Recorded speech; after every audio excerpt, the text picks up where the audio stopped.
اہم خبر آپ کے ساتھ شیئر کر رہے ہیں۔ وفاقی حکومت نے آئندہ 15 روز کے لیے پیٹرولیم مصنوعات کی نئی قیمتوں کا اعلان کر دیا ہے۔ گزشتہ چند دن سے خبریں آ رہی تھیں، آپ کو بتائیں کہ حکومت نے اقتدار میں آنے کے بعد پہلی بار یہ پیٹرولیم مصنوعات کی قیمتوں سے متعلق اہم اعلان کیا ہے۔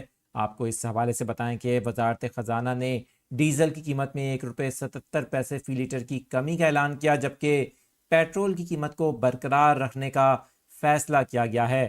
اس حوالے سے وزارت خزانہ کے ذرائع نے بتایا کہ مٹی کے تیل کی قیمت میں 1.35 روپے فی لیٹر، جبکہ لائٹ ڈیزل آئل کی قیمت میں 2.12 روپے فی لیٹر کی کمی کی گئی ہے۔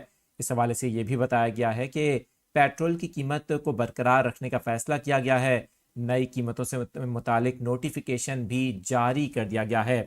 اہم خبر آپ کے ساتھ شیئر کر رہے ہیں۔ آپ کو بتائیں کہ پیٹرولیم مصنوعات کی قیمتوں میں رد و بدل سے متعلق جو فیصلہ کیا گیا ہے، اس کا اطلاق رات 12 بجے سے ہو گیا ہے، جو کہ 31 مارچ 2024 تک نافذ العمل رہے گا۔